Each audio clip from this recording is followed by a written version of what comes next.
থেকে জোরে করতালি হবে। হাজারো ব্যস্ততার মধ্যে সবে মেলা শেষ হচ্ছে, তার মধ্যে উনি আমন্ত্রণে সাড়া দিয়ে এসেছে।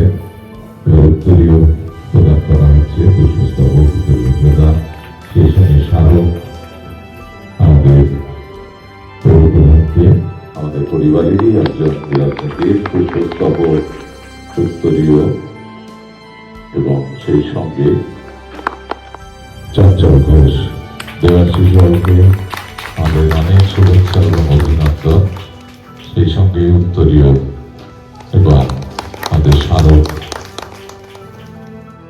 আমাদের সামান্য উপহার তুলে দেওয়া হলো।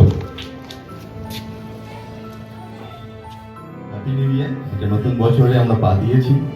দু চার কথা আসলে আমার গল্প হয় না, যে এভারেস্ট, কাঞ্চনজঙ্ঘা, অন্নপূর্ণা, এগুলো এভারেস্ট আরোহণ করতে আমার 57 দিন সময় লেগেছে। ডিস্ট্রিবিউশন এখানে উপস্থিত দেবাশিস বাবু, তিনি যে প্রমাণ করে দিয়েছেন যে মানুষ যেটা যদি সংকল্প নেয় এটা আমাকে করতে হবে, সে অবশ্যই করতে পারে।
প্রথমত আজকে বিশেষ বলার কিছু নেই, কারণ এখানে প্রতি বছর আসি এবং এত সুন্দর একটা মানে চঞ্চলবাবুর অনুষ্ঠান প্রতি বছর বিভিন্ন ভাবে বিভিন্ন রকমভাবে হয়। হয়তো সেটা দেখতে অনেক বড় হয়, কিন্তু সব থেকে বেশি আন্তরিকভাবে বোধ হয় এই বছরেই হচ্ছে, কারণ এটা ঘরের মধ্যে, নিজেদের মধ্যে, এবং যেখানে আপনারা শিখতে আসেন, যেখানে প্রতি বছরের প্রত্যেকটা দিনের সাংস্কৃতিক চর্চা চলে, সেখানেই এই ধরনের অনুষ্ঠান করতে পারা ডেফিনেটলি সেটা একটা নিজেদের শিক্ষা কেন্দ্র বা নিজেদের শিক্ষাস্থলকে নিজেদের উদযাপন করার মতো হয়, প্রথম কথা। দ্বিতীয় কথা হচ্ছে যে এই কারণেও বিশেষ বলার কিছু নেই বা সময় নষ্ট করা যাবে না, কারণ অনেকেই পুরস্কার পাবে। অনেকে আজকে রবিবার 6টা বাজে, এই সন্ধ্যেবেলা, রবিবারের ছুটির দিনে সন্ধ্যেবেলা অনেকে পিকনিকে যায়নি আমি জানি, সেগুলো না করে এই সাংস্কৃতিক অনুষ্ঠানে এসছে। যারা ভগবানের খুব কাছাকাছি থাকে তারাই একমাত্র ছবি আঁকতে পারে, এবং এর জন্য যে কনসেন্ট্রেশন লেভেলের দরকার হয় সেটা কিন্তু অসাধারণ। যারা ছবি আঁকতে পারে তারা গানও গাইতে পারে, তারা নৃত্যশিল্পে পারদর্শী হতে পারে, কিন্তু জীবনেও আপনি ভাবতে পারবেন না কোনটা লেখা, মোবাইলে রেকর্ড করে না এখানে। আপনারা রাজি হবেন তো? মানে যখন আমি নাইট দেখানোটা শুরু করবো তখন অল রেকর্ডিং বন্ধ, মেইন রেকর্ডিং বন্ধ, রাইট? তুমি যদি ইমাজিন করতে পারো তার মানে ওটা করার ক্ষমতা আছে বলেই তুমি ইমাজিন করছো, আদারওয়াইজ তোমার ব্রেনে ওই ছবিটা আসতেই না। আজকে সকালবেলা নৈহাটির ওই দোকানে হয়েছিল, বেশ কিছু কবিতা শিল্পীরা ছিলেন, ওদের সাথে একটা গেম খেলে